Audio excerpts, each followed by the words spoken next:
We are presently at Chico Poly Junction.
Move out from that side. Move out from that side. All right. AAC. Take it back. AAC. Take it back. AAC.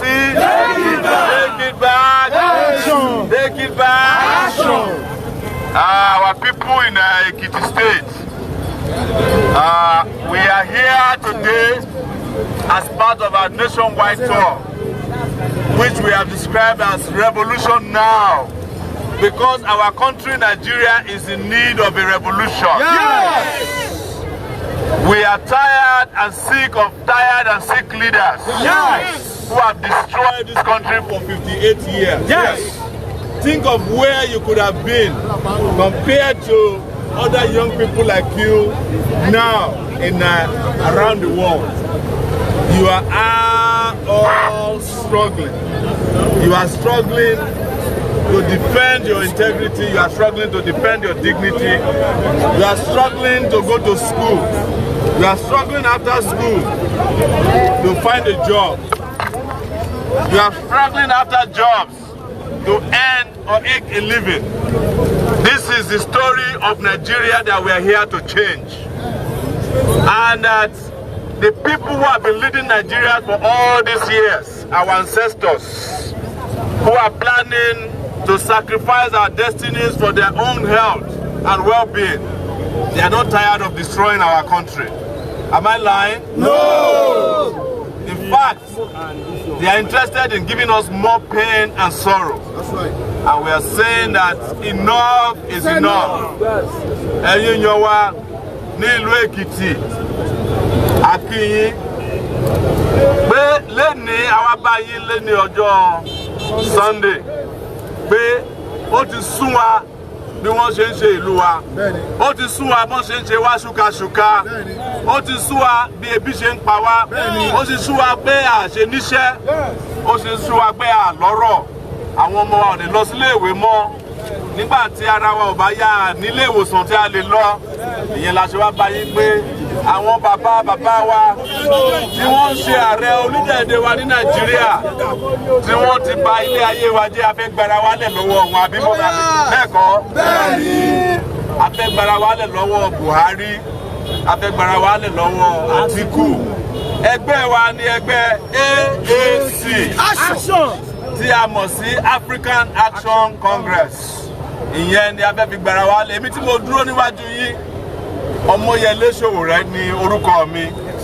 Èmi ni mo ń lọ fún ipò ààrẹ orílẹ̀-èdè Nàìjíríà lọ́dún tó ń bọ̀. A fẹ́ kí a gbájọwọ́pọ̀ kí a dìbò fún ẹni tí ó lè ṣe é. Ó ṣe àwọn bàbá tí ara wọn ò yá, àwọn bàbá tí orí wọn ti dàrú pátápátá, tí wọ́n ti bà ìlú wa jẹ́, tí wọ́n ti bà orílẹ̀-èdè yìí jẹ́. Wọ́n ń padà bọ̀ lọ́dọọdún pé ká máa dìbò fún wọn. Níṣẹ́ lọ́wọ́, lóúnjẹ láti jẹ, ní kankan tí a lè sọ pé a fi jẹ́ ọmọ orílẹ̀-èdè Nàìjíríà. Àbí bẹ́ẹ̀ kọ́? Ìyẹn la ṣe wá bá yín lénìí nílùú Èkìtì. Àti káàkiri gbogbo orílẹ̀-èdè yìí, a dẹ̀ mọ̀ wípé tó bá di ọjọ́ ìdìbò, wọ́n máa fún yín 5,000 naira o. Àmọ́ ẹ bi ra yín léèrè wípé àwọn tó fún yín ní 5,000 tẹ́lẹ̀, ibo ni wọ́n gbé yín dé? Ẹ ṣáà ti ní méjì wọn, APC àti PDP. Ayé ìgbà kan Fáyọ̀ṣe ló wà níbí báyìí, ní kí ló ṣe fún yín? Wọ́n ló fún yín ní bíríìjì ẹyọ kan. Kó tó kọ́ bíríìjì ẹyọ kan, ó ti kọ́ 6 fúnra ẹ̀. Wọ́n ti tún gbé Fáyẹmí náà wá nísìnyí. Ọ̀rẹ́ mi ni Fáyẹmí, ẹni tí mo mọ̀ dáadáa ni. Àmọ́ ẹ̀yin mọ̀ pé Fáyẹmí ó tún máa kọ́ ilé mìíràn ni o, kò ní fún yín ní ìrọ̀rùn tí ẹ fẹ́ nílùú Èkìtì yìí. Nítorí pé àwọn tí wọ́n ń dọ̀bálẹ̀ fún lẹ́kọ̀ọ́, àwọn ló ní ẹ gbára yín lẹ̀ nínú oko ẹrú. ẹ lè máa wà ní Èkìtì kí ìgbésí ayé yín kó wà lọ́wọ́ àwọn ará Èkó ẹni tí wọ́n mọ̀ sí Jagaban àwọn ọ̀jẹ̀lú tí wọ́n wà lẹ́kọ̀ọ́ á rọ̀ yín pé ẹ gbára yín lẹ̀ lọ́wọ́ gbogbo àwọn ọ̀jẹ̀lú wọ́n wà lẹ́kọ̀ọ́ ni o wọ́n wà ní Kánò ni o wọ́n wà ní Kaduna wọ́n wà l'Abuja ẹ gbára yín lẹ̀ ẹgbẹ́ wa láti gbà yín sílẹ̀ nínú ìyà àti ìṣẹ́ tí àwọn ẹgbẹ́ APC ẹgbẹ́ PDP àtàwọn ẹgbẹ́ mìíràn tó kù tí wọ́n ti dá sílẹ̀ látìgbà tí wọ́n ti dá ìlú wa sílẹ̀. Orílẹ̀-èdè Nàìjíríà nìkan ni orílẹ̀-èdè tó wà ní gbogbo àgbáyé tó jẹ́ pé ẹni tó ń jẹ president Nàìjíríà ó ju Nàìjíríà lọ. Nigeria is 58 years old. President Nigeria is 76 years old. Àṣàwà nìkan ni ìyà tó sí ni. Ìyẹn la ṣe sọ pé ìyà yìí ti wá tó. Òun la ṣe wá bá yín pé ṣé kò tí ì sú yín ni? Ṣé ìyà yìí ò tó ni? Ìyẹn la ṣe ní ká bá yín pé kẹgbàrá yín sílẹ̀ o. Ọ̀dọ́ mú wa wá sí ìlú Èkìtì lẹ́ni ní ìlú Adó Èkìtì. AAC fún ẹ̀yin tẹ́ fẹ́ sọ ní Yorùbá wọ́n ṣe ń sọ ni pé ọ̀dọ́ ló lè ṣe é gbà á padà ṣẹ́gbọ́n mi ọ̀dọ́ ló lè ṣe é gbà á padà ọ̀dọ́ ló lè ṣe é gbà á padà ọ̀dọ́ ló lè ṣe é gbà á padà. ẹ̀jẹ̀ máa tẹ̀síwájú.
the old cargoes? Yes. Are you set to take it back from the old cargoes? Take it back! Action! ASU! It's something live right that's Kotumo saying in Ekiti right now. Yes. We are ready to take it back in Ekiti State chapter. Yes. We are already on site for Shawara 2019. We are already for everything as a solution. We don't want to make it again.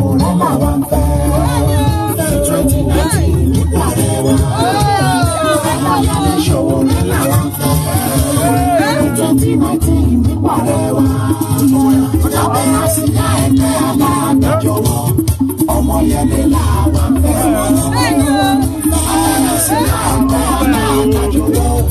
Omoyele làwọn fẹ́. Omoyele làwọn fẹ́. Nàìjíríà kọjá rẹwà. Omoyele Sowore làwọn fẹ́. Nàìjíríà kọjá rẹwà. Lábẹ́ àsíá ẹgbẹ́ alágbàjọwọ́. Omoyele Sowore fẹ́.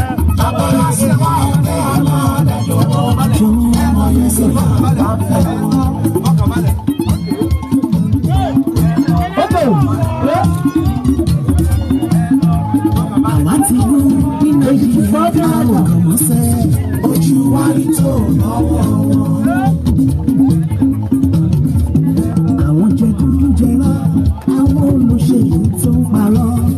Owó wa ò ná kó jẹ́, àsìkò ti tó. Tá máa jára wà gbà pátápátá. Ìlérí asán ìṣúra. Ẹni tí a ń fẹ́, olótìtọ́ ènìyàn ti dé. Omoyele Sowore agbára ṣe sí Nàìjíríà yára rojú. Omoyele Sowore Omoyele Sowore ètò ẹ̀kọ́ tó lè kóró ìlọsíwájú lè bàbá wa iṣẹ́ ti dé lọ́pọ̀ yanturu àwọn ọ̀rọ̀ tó yọ̀ lọ́wọ́ oúnjẹ fún wa lọ́pọ̀ yanturu ìlera pípé fún tẹrú tọmọ ètò ààbò tí kò lẹ́jà ń bá kan Omoyele Sowore mú wa ètò ààbò tí kò lẹ́jà ń bá kan Omoyele Sowore mú wa. Èmi ti fọwọ́ mi sọ̀yà fún Sowore àwọn ti fọwọ́ mi sọ̀yà fún Sowore èmi ti fọwọ́ mi sọ̀yà mo ti fọwọ́ mi sọ̀yà fún Sowore. Take it back! Take it back! Action! Please, everyone moving closer to this place. Ladies and gentlemen, please, let's shift backward, please. Let's shift Just some backward. steps backward. Let's face our president. Let's face our president directly, please. Sowore!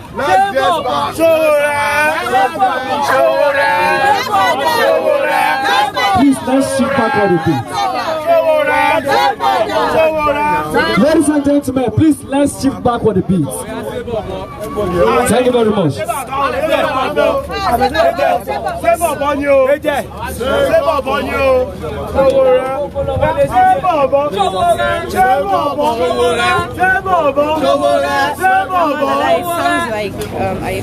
Alpha.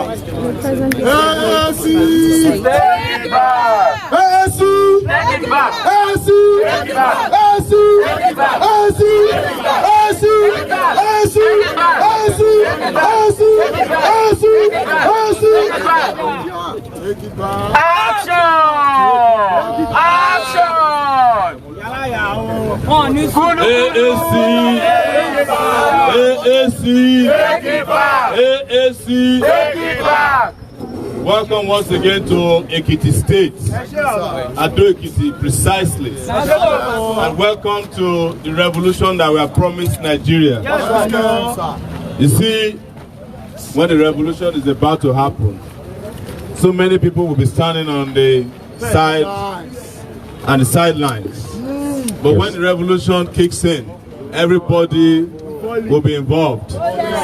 Everybody will fall in. We have no doubt that the Nigerian people are ready for our kind of leadership. Yes. We have no doubt that Nigeria is ripe for the revolution that we have promised. We have no doubt that the young people of this country are tired and are finally going to get rid of the old people who have made it impossible for them to progress.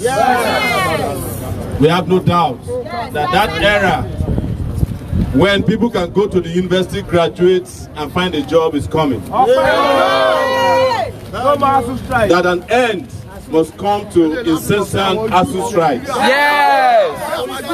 That Nigeria will not be the only country in the world where you graduate and then the only job for you is to ride Okada.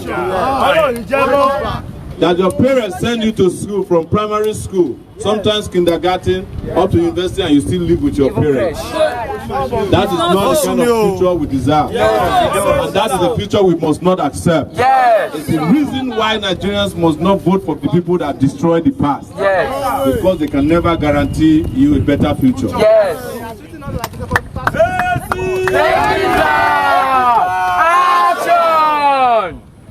Don't be perturbed by their plan to bribe voters on election day.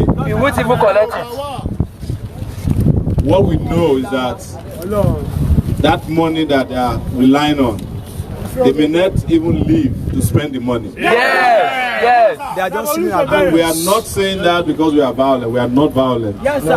We are just saying that the manner and way they have treated this country for so long is not sustainable. Of course. And they will get to a point where people will say enough is enough. And that is why our party, the African Action Congress, for those of you who asked about our manifesto is very succinct, very direct, and very laconic. We call it Spicer Hits. And that is the acronym for it.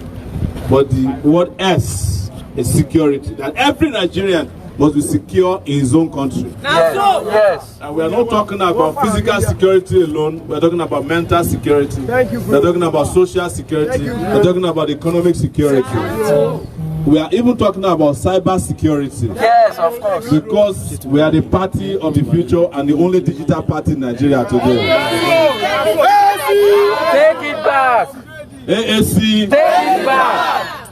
The second manifesto and agenda we have is power, electricity. That this country cannot have the kind of progress that it needs economically without people being able to use electricity 24/7. That is 24 hours every day, 7 days a week. And for those of you who are saying or who have been told that it's not possible, go and find out on the internet how the state and country of Egypt brought in 14.5, that is 14,500 megawatts of electricity within 2 years.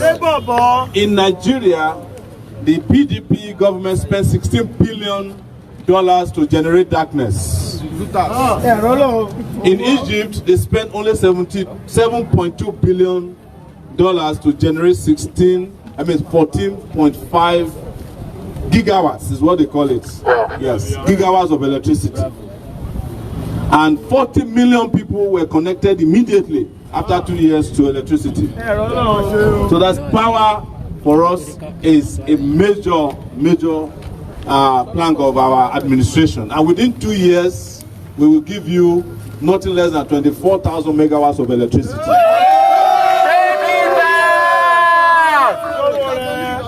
And we will do it with a combination of sources. One of it is sunlight that you are seeing here. It's called solar energy. 4,500 to 5,500 will immediately be deployed through solar energy. The rest will come from gas, hydro, even coal that is present in Enugu State can be used for electricity for those of you who may not know. 2019. There are 20 million cows in Nigeria. If we ranch them, instead of allowing Fulani herdsmen to be killing people around, the droppings from cow can also generate 1,000 megawatts of electricity.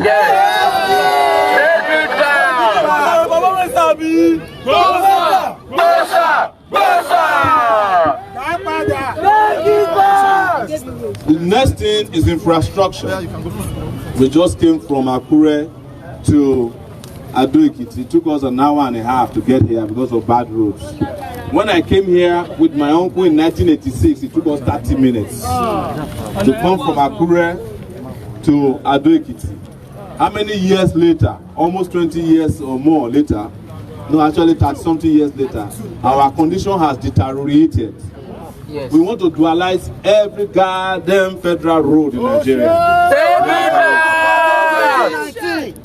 And fix the ones that are in existence. So we have 20,000 kilometers of highway, only about 300 kilometers are functioning, in the sense of functioning. Right now in Nigeria, we will dualize that and double it. And also provide railway infrastructure. You don't have to drive all the time. If you want to come from Lagos to Ekiti, why can't you just enter a railway and it takes you there? Of course. You don't have to worry about dying on the highway. You just kick off your shoes, enter, and you are arriving at your destination. The next thing, of course, is corruption. We have a government that will fight corruption, not the way they are fighting it now. We have 3 different ways of fighting corruption. One is prevention. The most important thing is that you don't allow people to steal your money in the first place. Yes. Because the moment they steal, it's very difficult to collect from them. Yes. And you people in Ekiti, you understand it well. Yes. When Fayose came the first time, he stole. They couldn't collect it from him. He came again, he stole. They couldn't collect it from him. This is the bid he did with 80 billion naira. Yes. Fayose came too. He built his own house on the rock or the hill there. Instead of building hospitals, they are building mansions for themselves. That is not the kind of future you need. Ekiti State is supposed to be the fountain of knowledge. The land of honor, not the land of sorrow. The fountain of stupidity. Because of the kind of leaders, and I'm not insulting you, I'm telling you the reality. Because of the kind of leaders that the Ekiti people have been voting for in the last 19 years. We must change it. We must change from the funny characters and have real people of Ekiti govern Ekiti State. So that you can start producing the best teachers again. My best teacher in primary school came from Ekiti State. Wow, bravo. Before, if you have never been taught by an Ekiti teacher, you have not gone to school. Yes. Today, I don't even know if Ekiti has teachers for Ekiti schools. Because of the leaders you have. But it is the job of the government to train our kids. The next thing is the economy. A lot of young people have no jobs. Every day our economy is described to us in esoteric terms. Our economy is always on PowerPoint presentations. How we are doing well with our external reserve, but there's no internal reserve. We will change all that so that the Nigerian economy will be working for the Nigerian people. But without roads, without electricity, without security, you cannot have an economy. That's the truth. Without jobs, you cannot have an economy. That is why we will focus on the Nigerian economy in such a way that people who have left Nigeria in a long time ago will come back to Nigeria again. In fact, everybody will be hurrying to come back home. Because I'm standing in front of you having lived 19 years in America. There's nothing there. You go there after a while, you discover that there's nothing there. There's nowhere like home. Yeah. And the moment you have a country, you have a country. Yeah. If you don't have a country, you don't have a country. That's the truth. The next thing is restructuring. A lot of people you have heard about, people talking about restructuring. They want to restructure Nigeria. But you now know what the restructuring advocates wanted to do. They want to bring Atiku back to power. The moment they started supporting Atiku, do you hear about restructuring again? No! Because there was never any intention to restructure Nigeria. It was for the thieves to gather under the umbrella of restructuring, come back and start stealing and looting Nigeria again. Our own restructuring will be different.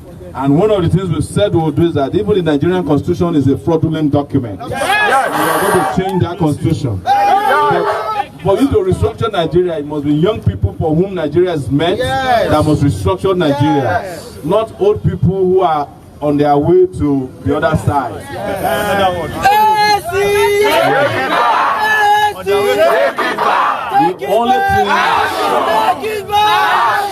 The only thing we owe them is to give them a befitting burial whenever they die.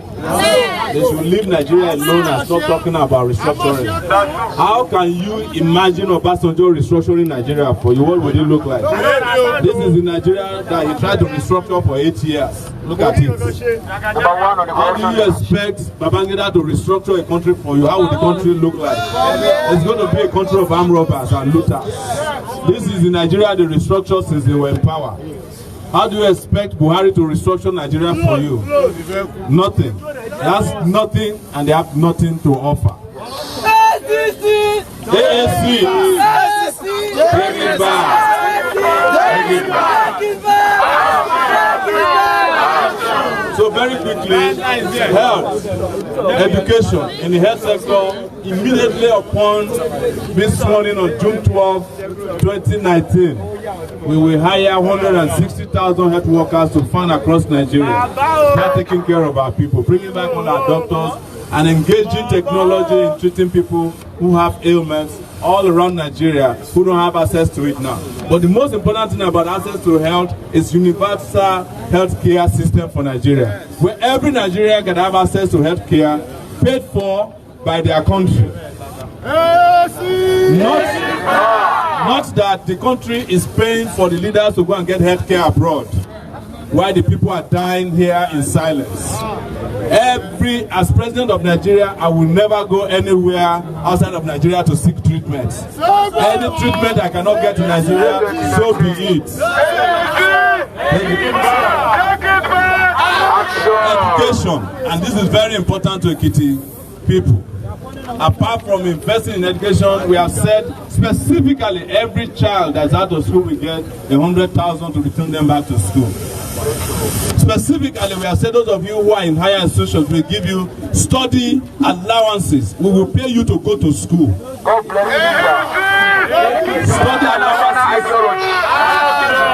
allowances for every Nigerian student, that every student must get 100,000 naira per semester for going to school. It doesn't matter whether you are going to a federal university or a state university or a local university. We will pay you to go to school because you are the future of the country.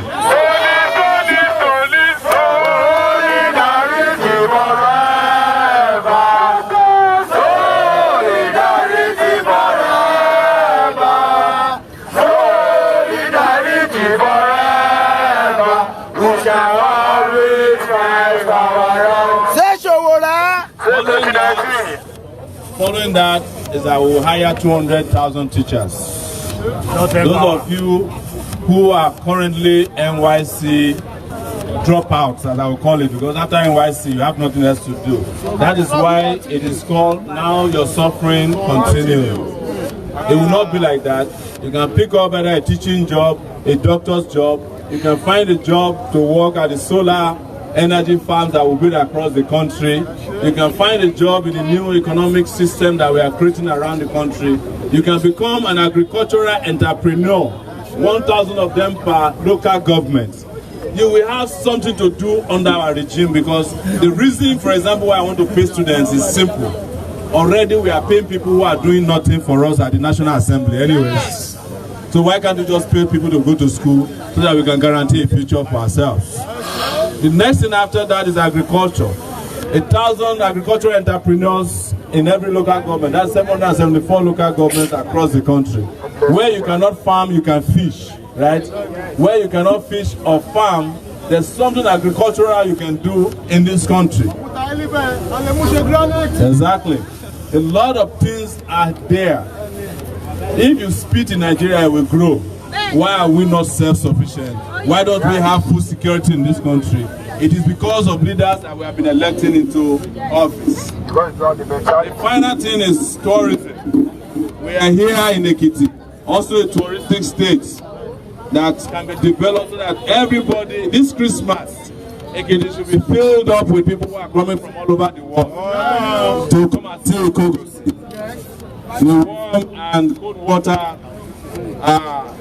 conference spring here.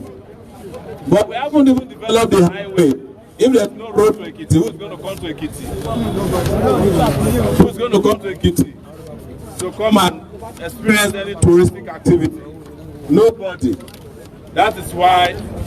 Is it on? Yes. Hello. Hello. Yes.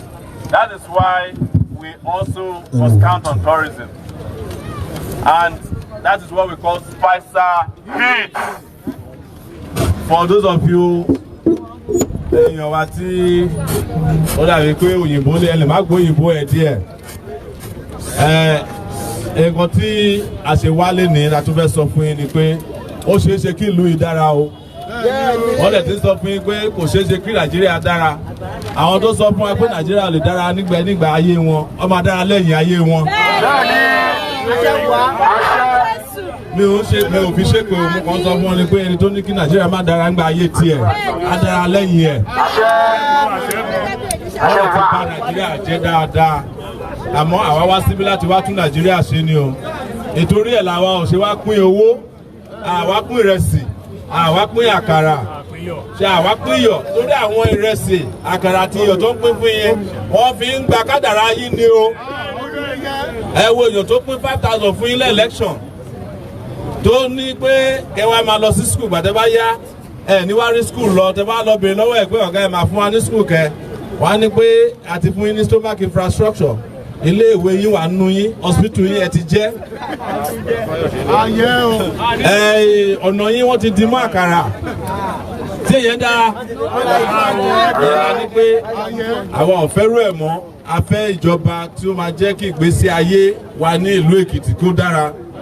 Láyé ìgbà kan ẹni tó bá lọ sílé ìwé tí ò bá tí ní ọmọ Èkìtì tó ń kọ ní ilé ìwé kò tí lọ sílé ìwé. Àwọn Èkìtì ló ní tíṣà tó dáa jù ní gbogbo àgbáyé.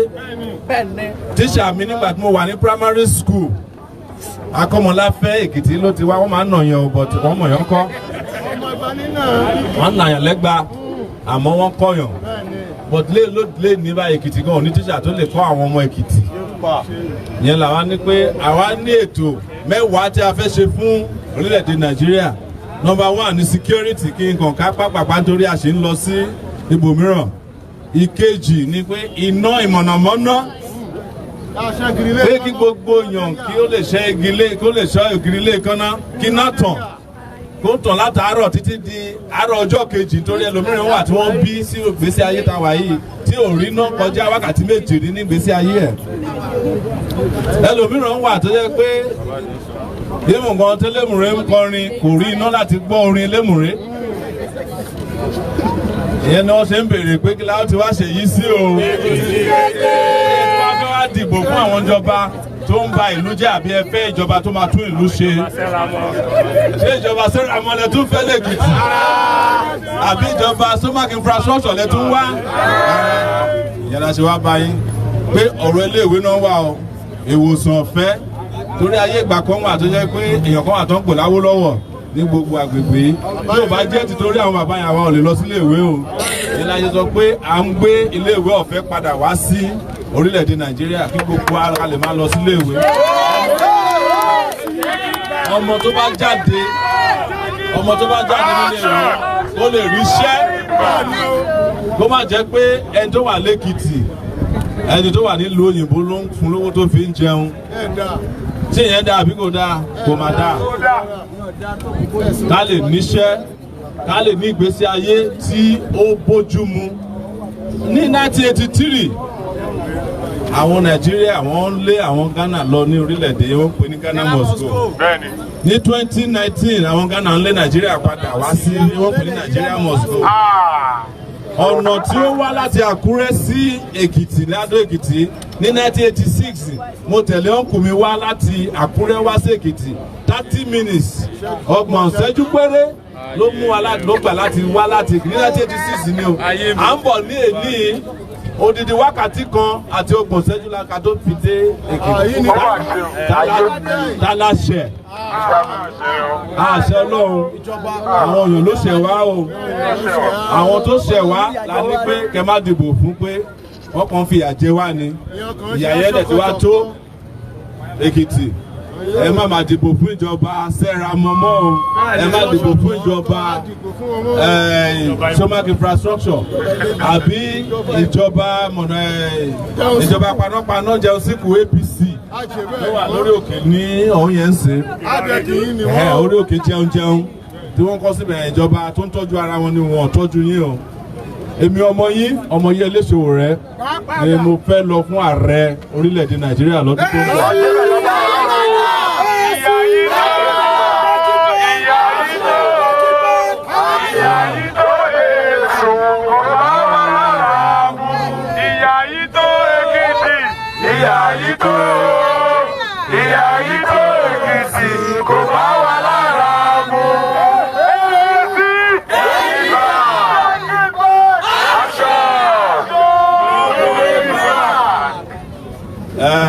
Ẹgbẹ́ wa onímọ̀ṣe sọ lóyìnbó onímọ̀ṣe sọ ní Yorùbá tí òyìnbó ni pé AAC take it back ní Yorùbá ọ̀dọ́ ló lè ṣe ọ̀dọ́ ló lè ṣe ẹ ṣé o Ekiti a dúpẹ́ lọ́wọ́ yín pé ẹ gbà wá taratara ẹ gbà wá tọkàntọkàn àmọ́ tó bá dọjọ́ ìdìbò a máa gba 5,000 naira mọ́ 5,000 naira ni wọ́n máa fi ń ra kádàrá wa o. Mo ṣe dìbò tó ṣe bẹ̀ mọ́. Ẹ̀wọ̀n màlẹ́ ẹni dìbò ẹni gba 5,000 tó lóun fẹ́ ṣe bẹ̀ ọbẹ̀ mà ti jóná mọ́rí àgàn oyin. Mo ṣe dìbò ṣe bẹ̀ mọ́ o. Jọ wá sọ fún àwọn èèyàn wa jọ.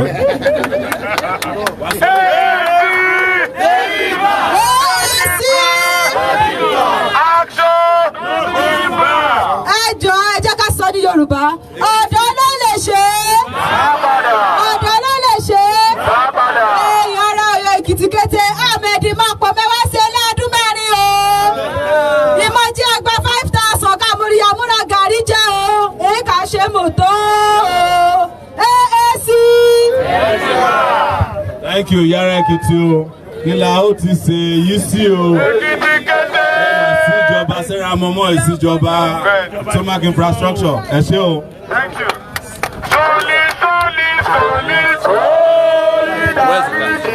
Solid.